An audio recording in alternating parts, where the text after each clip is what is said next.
Welcome to the grid, everybody. Just standing by the safety car here, ticking over nicely. Surely we're going to use that later on if we have the rainstorms that are being promised. Just wanted to show you a couple of things. When these lights on the top here and this rear number plate show green, that's how they let the drivers pass. That's how they notify the drivers to go past, which of course some of them were mistaken on at the last Grand Prix.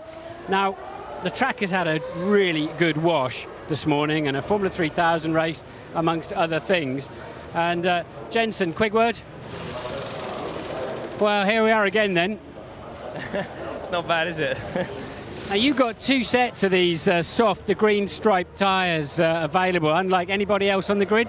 Yeah, I know. We were good in qualifying on the harder tyre, and I got through Q1, and we could have got through Q2 with the prime, and it's surprising because it hasn't really worked for us most of the weekend.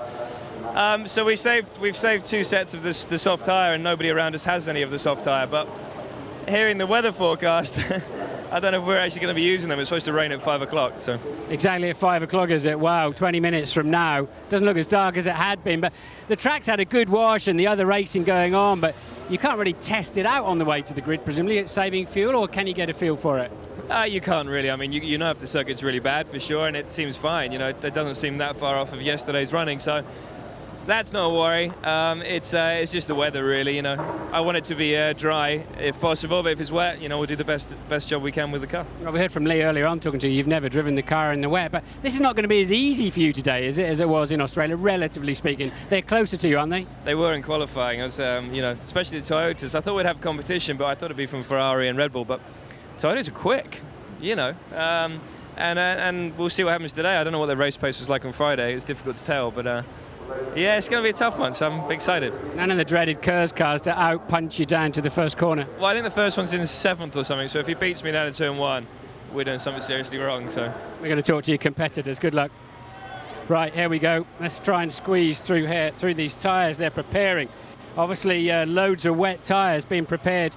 They've got an intermediate and a full wet tyre they can use during the Grand Prix as the great unknown of this tropical summer. And it can just bubble up from absolutely nowhere. Here's Timo Glock. I want to just show you the back of this Toyota. We think this has got a triple diffuser on it here, and they're just going to surround the back of it. Look, they've absolutely, completely surrounded the back of the car, so that I don't know if we can poke in there anywhere. We think they've taken the whole diffuser concept a little bit further, and our friend here, this is a free part of the world. We can do what we like here, but you can move around as much as you want, but so can we. And we think underneath there, I can actually see it now for myself. We think, and they're really sensitive about it, so much so, I'm going to dive in just a little bit further because this is quite good fun.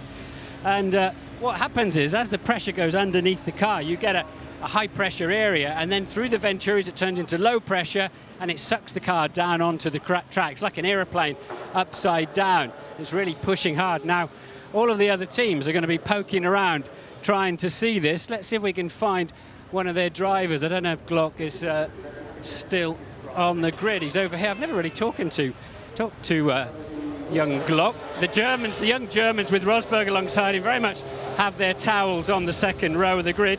No talk today.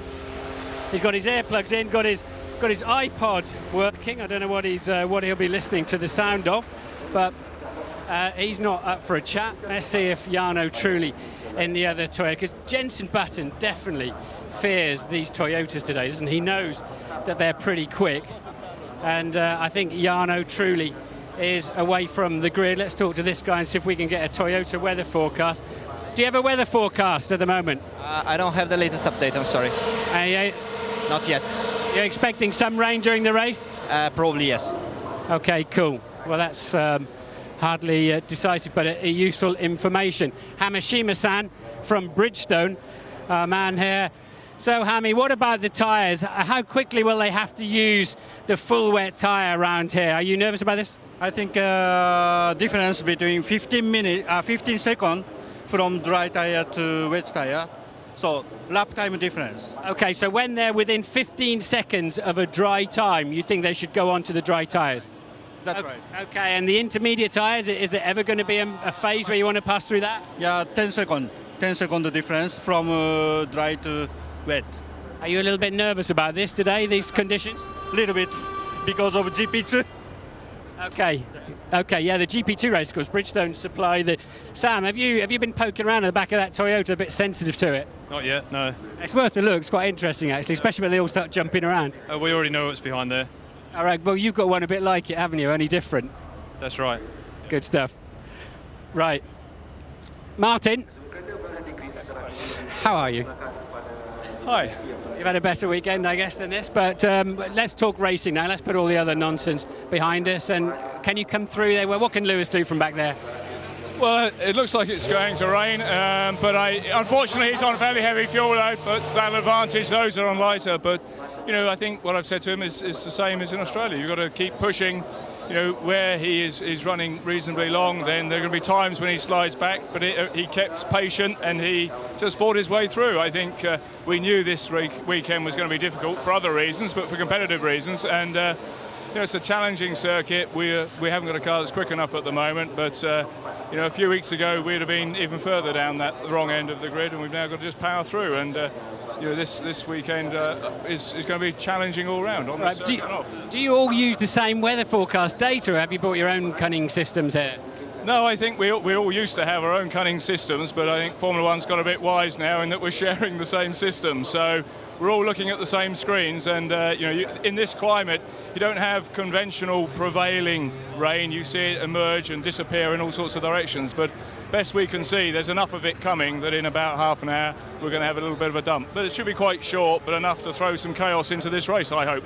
Enough to make it into, yeah, you're looking for chaos. They're fueled up to about 28 laps into the Grand Prix. I don't think Jarno Trulli is back on the grid, so I'm going to throw back to you, Jake. Cheers, Martin. Chaos on the grid there, and potentially some chaos here in the paddock as well. DC, we just saw